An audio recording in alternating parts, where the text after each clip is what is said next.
What would you do if your child cried for help while dreaming, and you chose to ignore it?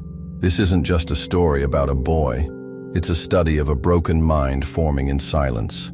A case that criminal psychology students revisit with shivers, because he didn't start with blood. He started with apologies. Every night without fail, he whispered the same words in his sleep. "I'm sorry." No one asked why. No therapist was called. No journal analyzed. To those around him, it was just a phase, just strange behavior. But to those who later studied his case, it was the first red flag waving in the dark. What happens when guilt appears before the crime? Is it a trauma response, a learned survival pattern, or the earliest sign of a sociopathic mind forming beneath a child's skin? This case challenges what we think we know about behavioral disorders, emotional neglect, and the neurological footprints of future violence. In the field of criminal psychology, childhood is never neutral. It either protects or provokes. He wasn't violent. He wasn't disruptive. He was quiet, polite, even helpful at school. But what hid behind those calm eyes was something most profiles failed to predict: a dissociative mind rehearsing for future damage. Experts in forensic psychology often ask, when does deviant behavior begin? In this case, the signs were there before the subject even understood morality. Apologies in sleep suggest inner conflict, a suppressed memory, repetitive dreaming, possibly guilt, borrowed from another's pain, possibly the internalization of early emotional violence. This is where the theories divide. As we unfold this disturbing timeline, the patterns will become undeniable. Emotional detachment, suppressed aggression, lack of parental bonding, all early indicators of what criminal analysts refer to as a fragmented self. He wasn't just a child growing up, he was a child unraveling. In criminal profiling, we often underestimate silence, but silence can scream. A child's silence can be the loudest psychological evidence if only someone is trained to hear it. This boy's silence was pierced only by those nightly words. They were not prayers, they were premonitions, and yet he was invisible. Another overlooked case of what some might call emotional abandonment. His family claimed they loved him. Teachers said he was just shy. No one wanted to believe that something so sinister could be fermenting beneath a child's smile. This is not a horror story. This is a psychological dissection, a reconstruction of events using behavioral analysis, trauma indicators, and childhood development science. You're not just watching a video. You're entering the mind of someone who was apologizing for what he hadn't done yet, because deep down, some part of him knew. And if you're still here, it's because you understand that these stories matter, that behind every crime, there is a human psyche begging to be understood, no matter how dark. Subscribe to the channel if you want to explore more real cases through the lens of criminal psychology. And I want to hear from you. What would you do if you heard a child apologizing in their sleep every night? Would you ignore it, or would you ask why? Because in this story, no one did, and that silence cost lives. His name, for today, will be Elias. He lived in a small, quiet town, surrounded by slow-moving streets, modest homes with peeling paint, and a silence that felt permanent, as if life there was held in pause. Elias was 9 years old. He was the kind of child you wouldn't remember if someone asked you to describe him later. He didn't stand out in class, never caused problems, and rarely smiled. He didn't misbehave, didn't raise his hand too often, didn't cry in public. He moved through the world like someone trying not to disturb it. Neighbors said he was polite, quiet but respectful. Teachers said he was introspective, thoughtful, maybe even shy. And his parents, well, they said he was just different. A little off, maybe, but not enough to worry. That's the phrase they would use in interviews later. Not enough to worry.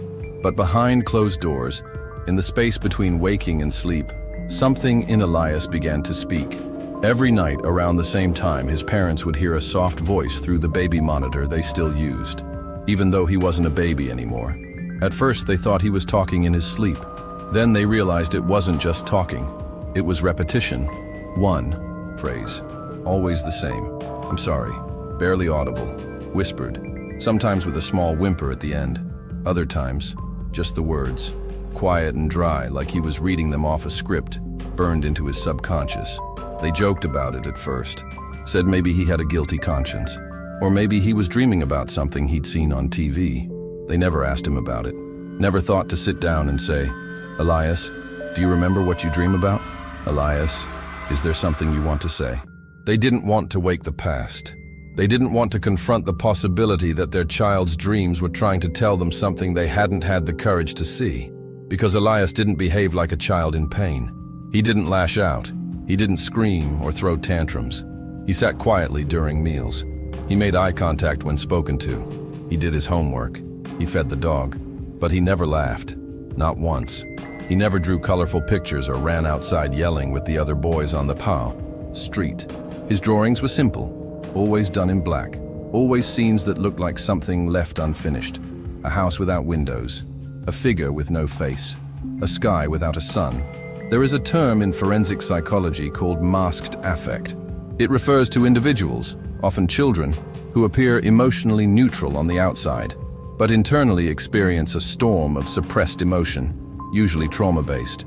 These children often develop adaptive behaviors that hide the symptoms of deeper disturbances. They become observers of their own lives. That was Elias, an observer, always watching, never reacting, as if he knew that reacting would draw attention he didn't want. The more people ignored his silent patterns, the more consistent they became. The whisper at night continued. Sometimes it came earlier. Sometimes it repeated multiple times. "I'm sorry, I'm sorry, I'm sorry," always in the same tone, no variation, as if it was etched into his neurological wiring. His parents eventually learned to sleep through it. They grew used to the sound, until it stopped. The night it stopped, they thought it meant he had outgrown it, that maybe it had been a phase. Children go through strange habits. They didn't question the silence. But that silence didn't mean peace. It meant the apology had ended. The internal guilt, whatever it was, had shifted. Something inside him had made a decision. And from that moment, a new version of Elias began to form. At school, he became more focused, not in a curious way, but in a calculated one. He began organizing his notebooks meticulously, recording every task with timestamps. He started asking questions about morality during reading time, questions that unsettled his teacher, not because they were violent, but because they were cold. He asked if someone who killed but felt no regret was still guilty. He asked what made something wrong if it felt right to the person doing it. His classmates didn't talk to him much, not out of cruelty, but out of discomfort. They couldn't explain it, but something about Elias put distance between him and the rest.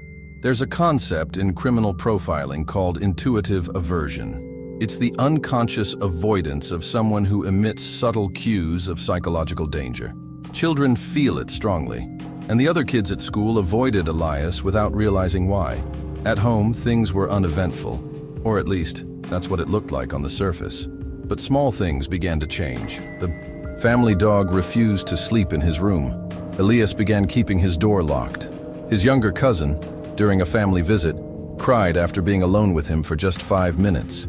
When asked why, the child said Elias looked at him like a stranger, like he wasn't there. His mother brushed it off, said kids are weird sometimes. No one made the connection between the sleeping apologies and the growing emotional detachment. No one considered the possibility that the phrase "I'm sorry" was not about something that had already happened, but about something that Elias knew would. In clinical psychology, there are cases where a child reenacts future trauma before it manifests, especially in those with dissociative tendencies. Elias wasn't just dissociating from his environment, he was separating from himself. That's what makes this case so critical in the study of developmental psychopathy, because it didn't come from violence. Not in the beginning. It came from absence, from a void where emotional connection should have been. Elias wasn't hit. He wasn't yelled at. He was ignored. He was invisible. And when a child spends too long in that place, they begin to create a version of themselves that feels nothing. Because feeling, when unanswered, becomes unbearable. When professionals revisited his early school records, they noticed patterns that were missed, repetitive behaviors, lack of social reciprocity, a flattened emotional tone. But no one filed a report. No one referred him to a counselor.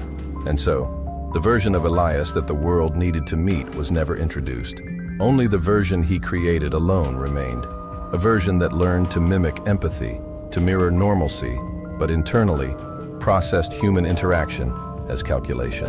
I'm sorry. That phrase, said by a child in his sleep, night after night, was never about remorse. It was about preparation, about expectation. Elias knew, on some level, that something inside him didn't work the way it should. He didn't understand it intellectually, but his subconscious did. And in that internal darkness, something else began to grow. Something quiet, something patient, something waiting for the right moment.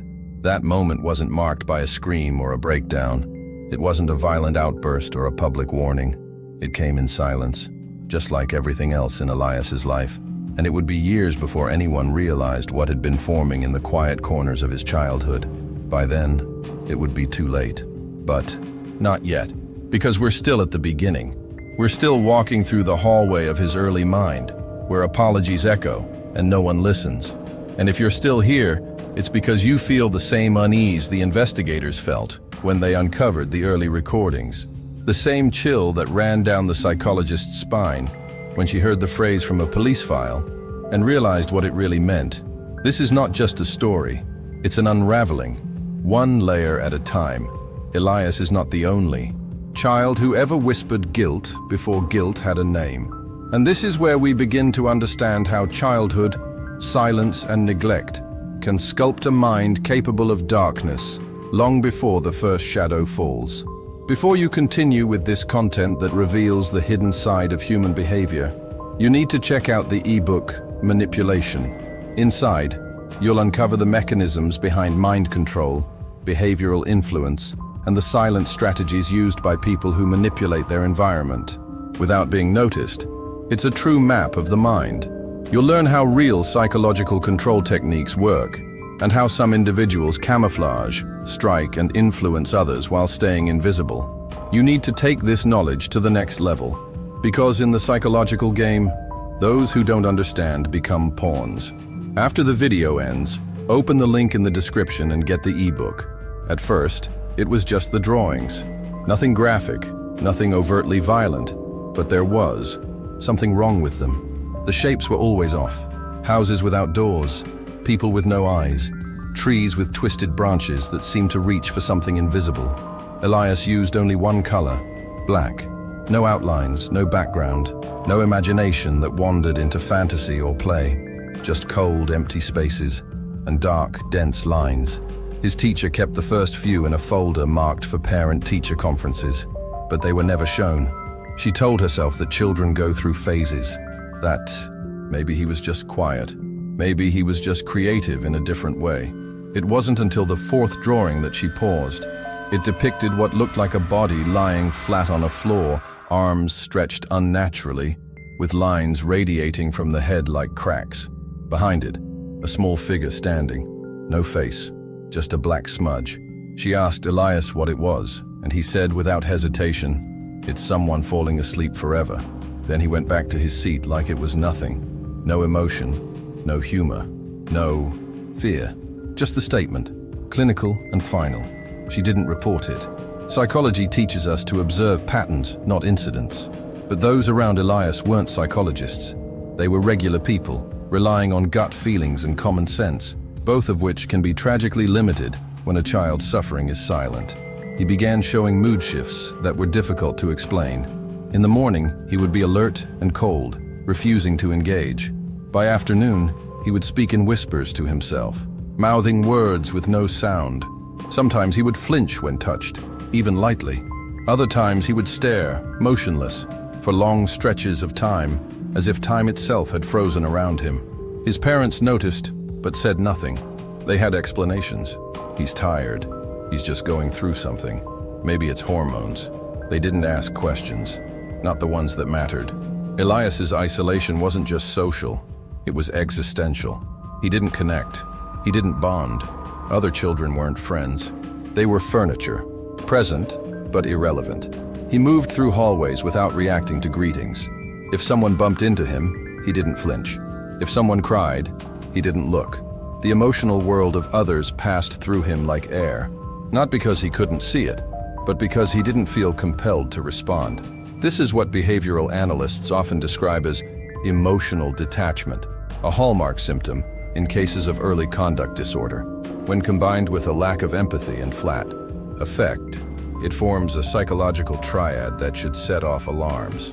But it rarely does, because when a child is quiet, people relax. When a child is invisible, people stop looking. Elias was both quiet and invisible, and the signs continued. The night terrors came back, this time without the whispers. Just silence followed by sudden gasps. He would wake up, sweat running down his temples, body rigid, eyes wide open but unfocused. His mother would come in, ask if he was okay, and he would nod, without speaking, then lie back down. No request for comfort, no explanation, just the return to stillness. She began sleeping through it, told herself it was just dreams. All children have nightmares, but these weren't dreams. They were eruptions, unconscious leaks from a mind that was storing too much, too early. Elias had no language for his inner world, so it expressed itself through symbols, symbols that no one wanted to read. The family priest suggested prayer. The doctor suggested more, vegetables. No one suggested a child psychologist, because Elias didn't scream. He didn't cut himself. He didn't hit, he didn't set fires, and that's the irony. The most dangerous children are sometimes the quietest ones, the ones who internalize the chaos and wear it like a second skin.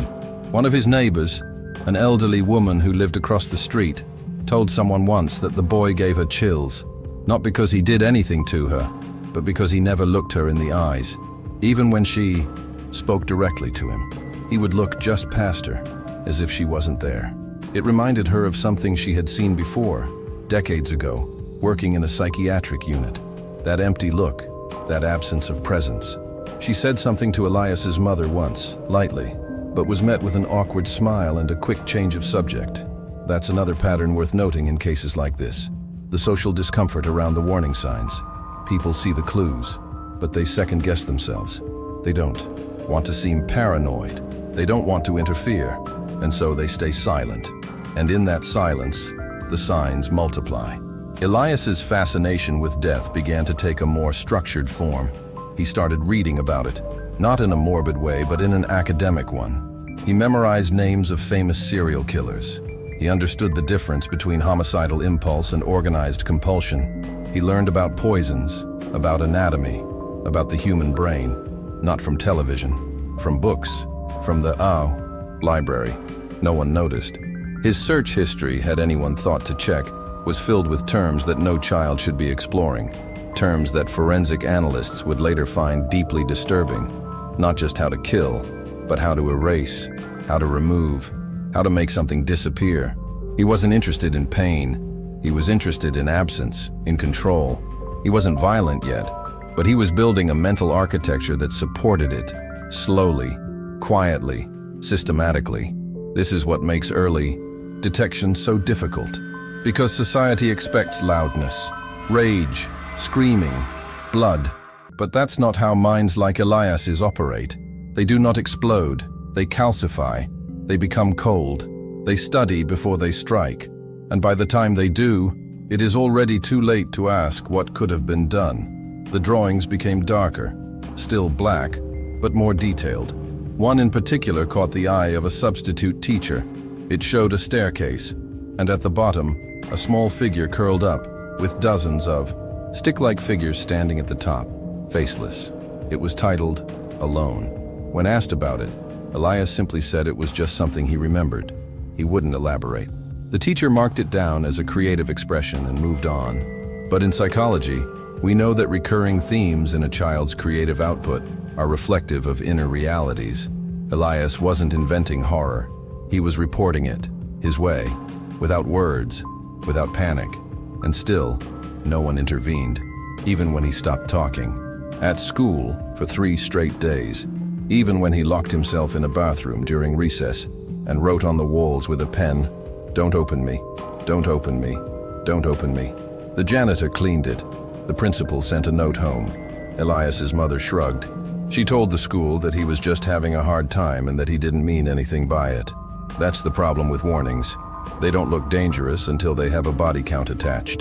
The human brain develops through feedback, through connection. Elias has never received the signals it needed, and so it learned a different logic, a colder one.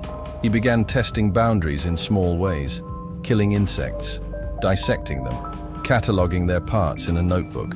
He told a classmate once that he wanted to see what made things stop moving. That classmate told a teacher.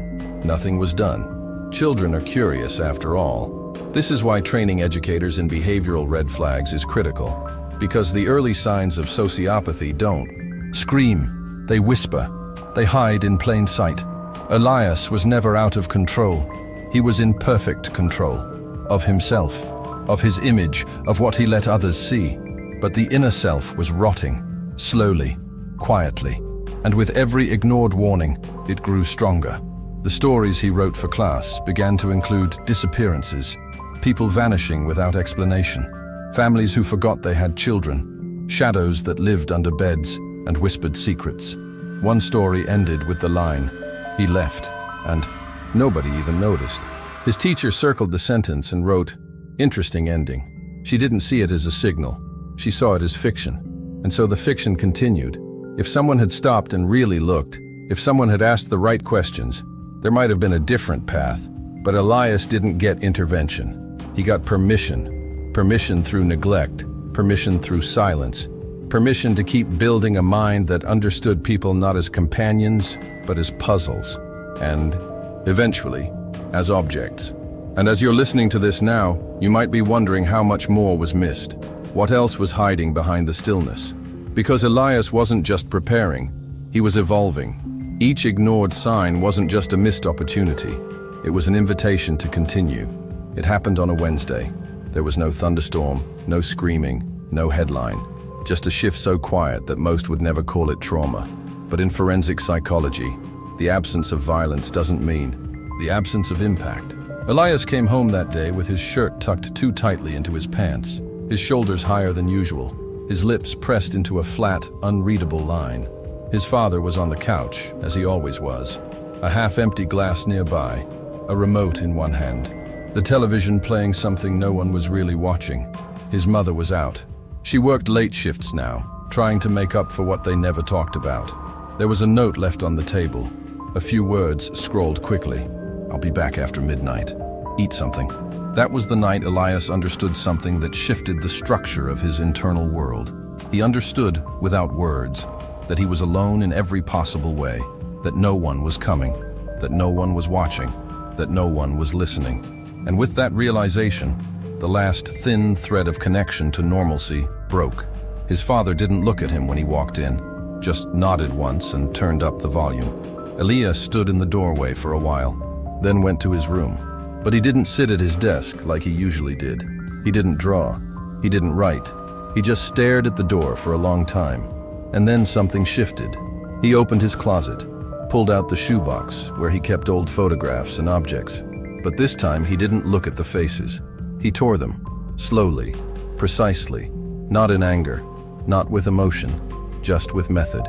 The next morning, he didn't whisper. The apologies were gone, and they never came back. In childy psychology, this kind of sudden cessation of a repetitive behavior, especially one tied to subconscious guilt or suppressed trauma, is significant. It signals the conclusion of a mental loop. And in Elias's case, it meant that whatever part of him had once sought forgiveness had now been buried, replaced, silenced. His behavior changed, but not in the ways people expected. He became helpful, polite in ways that felt rehearsed. He began saying good morning first, holding doors, asking questions about other people's lives. But something in his eyes had closed, what psychologists call the dead gaze. Not blank, just disconnected. He would smile now, but the smile didn't reach his face. It existed only as muscle memory. His teacher noticed the change. She mentioned it to the counselor in passing, said he seemed better, more social, that perhaps the dark period had passed. But what she didn't understand, what she couldn't have known, was that this new version of Elias wasn't healing. It was performing. It was adapting. It was mimicking human interaction with clinical precision. The turning point came in silence, but its aftermath left marks. Small ones at first. The family's cat disappeared. His mother thought it had run off. They put up flyers. Elias helped. But when asked if he missed the cat, he said no. Then asked, "What do you think animals feel when they stop moving?" The question was dismissed. Children say strange things, but Elias wasn't asking from curiosity. He was probing for reaction, measuring discomfort. And when no one reacted, he learned something more valuable than any lesson at school. He learned that people don't want to see. That discomfort makes them blind. That if he said the right words, performed the right gestures, no one would ask the questions that mattered. And so he pushed further. Subtle things. He began to test boundaries, removed the heads from his action figures and placed them neatly in a row, took the family pictures off the wall and rearranged them by eye color. Asked his teacher once, "Do you think people who die in their sleep know they're dead?" When she laughed nervously, he smiled. That was the moment he started collecting responses, observing fear not as a deterrent, but as a tool. Clinical forensic records often show a shift like this in developing psychopathy, the moment when empathy is replaced with curiosity, when pain becomes an experiment. Elias had reached that threshold. At home, the detachment deepened. His mother became more absent, physically and emotionally. When she was present, she moved around the house like a shadow herself, avoiding eye contact, speaking in short sentences. She never asked what he was thinking. She didn't want to know. Elias took that as permission. If no one asks, there are no answers. If there are no answers, anything is allowed. The trauma wasn't explosive. It didn't come with bruises or broken glass. It came with neglect, with silence, with the absence of accountability. That's the part that most people misunderstand. They look for violence in the pasts of future killers, but what many find instead is absence, emotional abandonment, detachment, the slow erosion of empathy through the denial of connection. And so Elias built a new internal world, one where people were pieces, one where interactions were scripts, where emotion was a lie people told themselves. He began cataloging emotions by facial expressions, not his own, others. He studied how people looked when they were sad, afraid, confused. Then he practiced them in the mirror, not to feel them, to copy them, to become undetectable. This phase is common in what's classified as high-functioning conduct disorder. The child learns to wear a mask, to move among others without setting off alarms. And it's effective. Elias began receiving praise. The teachers called him thoughtful, mature. He was invited to join school activities, given more responsibilities. His mother even said he was growing up, but he wasn't. He was withdrawing, disappearing behind a persona he had designed for survival. And for something else, he stopped playing, stopped imagining. Even his drawings disappeared. When asked why he didn't draw anymore, he said, "I already finished."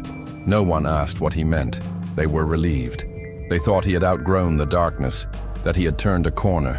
But in reality, the drawings had moved inside, no longer on paper, now in thought, now in vision. Elias had started planning. He didn't know exactly what, but he knew it involved control, involved silence, involved removing the chaos from his world, one decision at a time. And though he didn't yet act on it physically, he began rehearsing, in thought, in simulation, in private moments no one would ever witness. The mental rehearsal stage is a well-documented phase in early violent ideation. It precedes the fantasy phase, and if left unchallenged, evolves into action. His relationships became more transactional. He would compliment someone only after observing their behavior for days. He knew exactly what to say to disarm suspicion, when to speak, when to go quiet. And in all that time, the part of him that once whispered, "I'm sorry," was nowhere to be found. And that is precisely what disturbed one of the school volunteers, a woman who had worked with children for 20 years. She couldn't explain it, couldn't point to anything specific, but she said, "There's something missing in him. Like, he's here, but not really. Like he's acting out something that he doesn't believe in." She brought it up. Once, in a staff meeting, it was dismissed. And so Elias continued, masked, hollow, observing, preparing. That Wednesday changed him. Not in fire, but in frost. Not with screams, but with stillness. And as the days passed, the version of Elias that had once sought redemption faded into nothing, replaced by something that no longer needed forgiveness. It started with something no one could prove. A missing bird. A parakeet from the classroom in the wing where Elias spent his afternoons. It had been there for over a year, chirping endlessly, often covered with a cloth to quiet it during reading hour. One day, it vanished. The cage was closed. No broken latch, no open window, just gone. The children were upset. The teacher assumed someone had let it out by accident. But Elias said nothing. He didn't look sad. He didn't ask questions. He just sat at his desk, hands folded, watching the empty cage with a calmness that felt foreign. And later that day, he drew again, after months of nothing. A cage, empty, no door, no bird. They found nothing, so they moved on, as people do. A week later, the janitor discovered something behind the school, near the dumpsters. A small mound of feathers, clean, stripped of life with no visible blood, just the outer layer, arranged in a near-perfect circle. No investigation followed. It was a bird, after all. Nature, maybe. Another student prank. The school filed it as a maintenance note, but it had already begun. In the field of forensic child psychology, the progression from animal mutilation to interpersonal harm is not universal, but when paired with prior signs of emotional detachment and a history of night terrors, it becomes a major indicator of emerging antisocial personality traits. In Elias, that triad wasn't just forming, it was stabilizing. The second incident took longer. Months passed. He kept to himself, spoke less, smiled at all the right moments. He'd begun walking home from school alone. His mother had switched jobs again. He was more independent now, according to her, more responsible. But one afternoon, he didn't come straight home. He stopped at the nearby trail that ran behind the old church, where the trees were too tall and the light fell the wrong way. There, he waited. He had a notebook. He had a rock. And for 40 minutes, he did nothing. Just stood still, watching, listening. Then he walked home, as if nothing had happened. A week later, a neighborhood cat, old, half-blind, was found behind that same trail. Limp, still breathing, but barely. The vet said the injuries were deliberate, blunt force trauma, but no witnesses, no cameras, no suspects. The case was left alone. Elias was never questioned. No one knew he had been there, except one girl from his class, who saw him that day. She told her older sister. The sister told their mother, but it never reached anyone else. The girl, when asked years later, said it was just a feeling, something in the way he stood, like he was waiting for permission. After that, the changes became subtler, more refined. He was studying, learning how not to be noticed, and yet, the internal rehearsals were intensifying. He began cataloging items, kept a box under his bed, pieces of cloth, broken glass, a small knife from the kitchen drawer, each item placed carefully, like part of a plan that hadn't yet revealed itself. His drawings returned, too, but now they were abstract. Symbols instead of figures, spirals, jagged patterns, repetitive marks. Some pages were filled entirely with the same shape, over and over. A single eye, a line crossing through it, always the same. It became his signature. When the school counselor finally saw one of these sketches during a locker inspection, she asked Elias about it. He said it was just something he saw sometimes when he closed his eyes. She didn't press. There were no threats, no names, no knives, just a drawing. And so, once again, they let it go. Then came the real beginning. The first time he touched another person with intent, it was during a class trip to a historical museum. The group was large, the chaperones distracted. Elias stood beside a boy he barely spoke to, smaller than him, talkative, friendly. Elias watched him for hours, never joining the group conversations, never laughing at the jokes.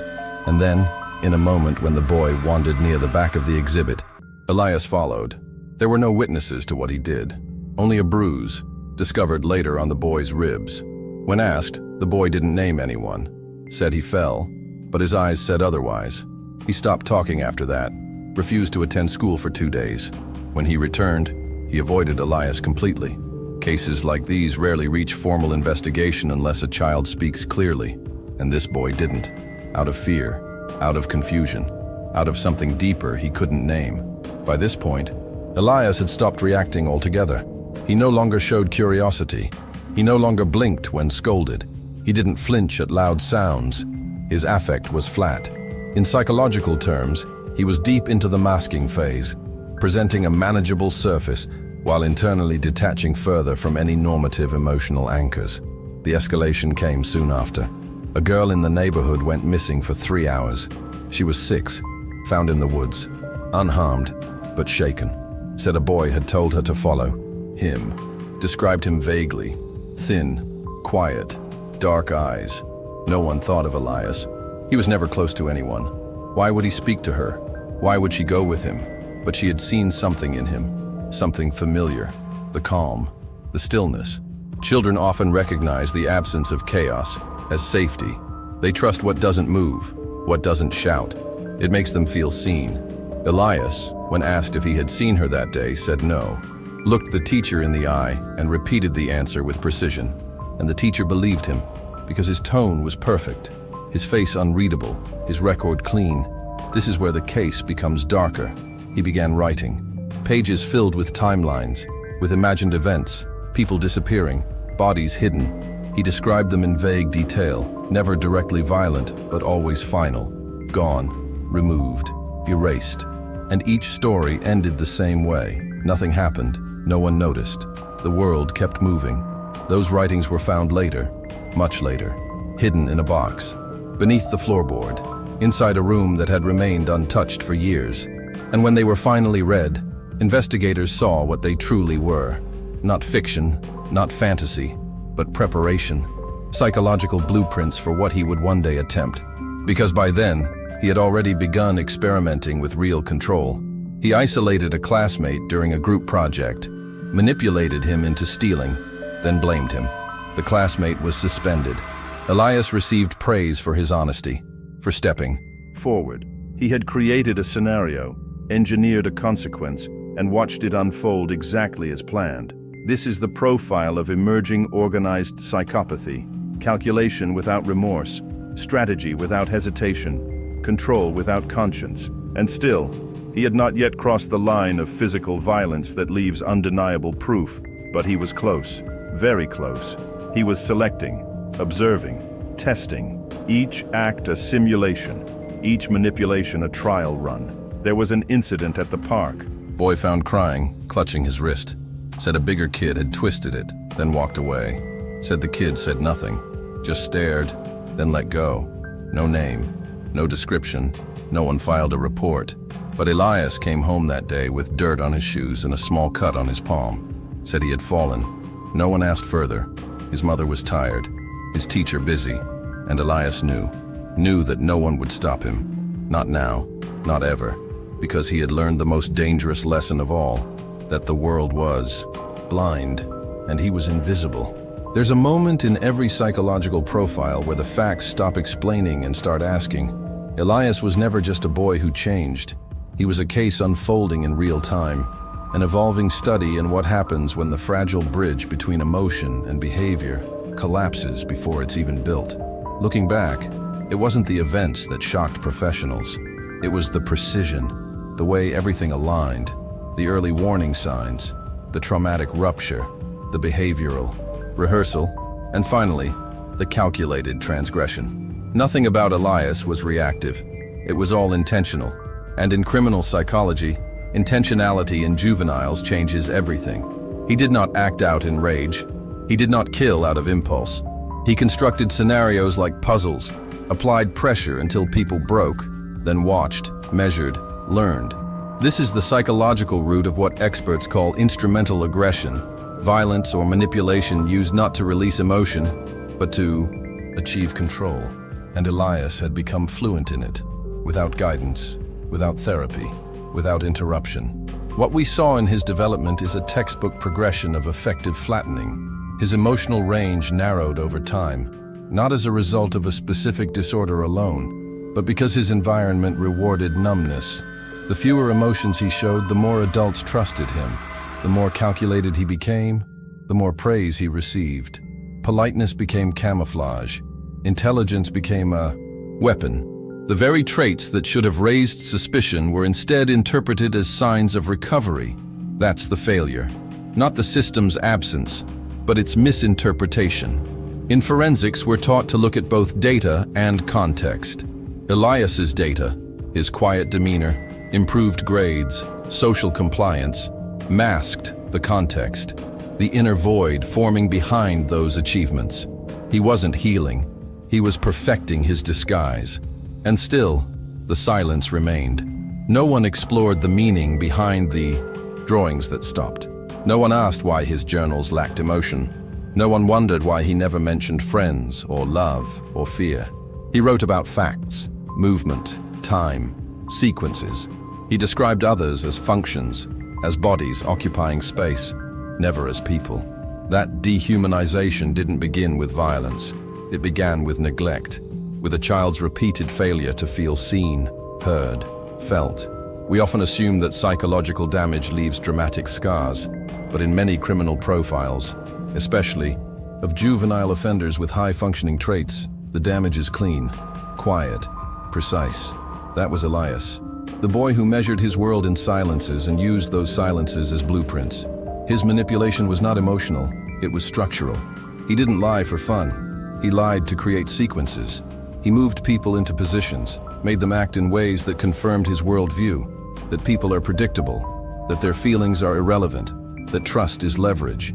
Every major case study of early-onset psychopathy contains a moment where the subject realizes that others react emotionally to things they themselves don't feel. That realization is the pivot. It's where mimicry begins, where conscience stops growing. Elias reached that point long before he touched anyone, before the first threat, before the first disappearance. The shift wasn't toward hatred. That's the common mistake. It was toward indifference. Elias didn't want to destroy. He wanted to understand. What happens if I do this? What changes if I don't flinch? If I don't say sorry? If I smile while someone cries? He wasn't looking for pain. He was looking for proof. Proof that emotion was a liability. That detachment gave him power. The psychology behind this is rooted in emotional learning failure. In his case, the failure wasn't biological. It was environmental. He had parents who didn't ask, teachers who avoided, a world that looked away. Over time, that neglect didn't just shape his worldview. It validated it. If no one notices the signs, then the signs are safe. And if the signs are safe, they can become actions. His empathy had collapsed into curiosity, and curiosity, left unmoderated by guilt or fear, becomes experimentation. For Elias, people weren't companions. They were variables. If I do X, how does Y respond? If I create conflict, does the teacher blame me or someone else? If I stage an accident, do they thank me for helping? This behavior aligns with what clinical criminologists call moral disengagement, the cognitive separation between action and consequence. Children like Elias begin to see harm as neutral, not good, not bad, just effective, just useful. And what makes it more dangerous is that these children often continue to appear well-adjusted. Because they learn, they study others' reactions to social pain and begin mimicking the surface of normalcy, smiling, laughing, offering empathy phrases. But if you ask them how they feel, they don't answer. Not because they won't, but because they don't know. The emotional language is absent. The inner structure never formed. Elias exemplified this perfectly. He could describe an event in detail, yet leave out every emotional cue. He could talk about someone being hurt and never mention pain. Never say it was wrong, only that it happened, that they were there, that it was quiet after. His brain, in psychological terms, had reorganized around utility, around outcome. His moral compass wasn't broken. It had never been installed. And no one noticed because he never gave them a reason to check. He didn't scream. He didn't run. He didn't fail. He succeeded. That's what terrifies those who review his case now. Not that he slipped through the cracks, but that he walked across them, unnoticed, while smiling. In his school file, one teacher wrote that he was a role model of self-discipline. In his therapy notes, brief, superficial from a school-mandated session. The counselor noted that he seemed guarded but respectful. He asked one question during that session: "What's the difference between fear and guilt?" When the counselor asked why he wanted to know, he said, "I just like to understand how people work." That line became part of the court record, because years later, when everything finally came to light, that same counselor read it again and understood it wasn't curiosity, it was preparation. Elias wasn't trying to connect. He was mapping us, finding out where we feel, where we break, where we turn away. And so the reflection isn't about what he did. It's about what we missed, about the blindness built into systems that reward performance over presence, that ignore stillness because it looks like peace, that assume silence means safety. But in forensic psychology, silence is never neutral. It is either healing or hiding. And in Elias's case, it was hiding something very old, something patient, something that watched us watching him, and took note of everything we didn't say.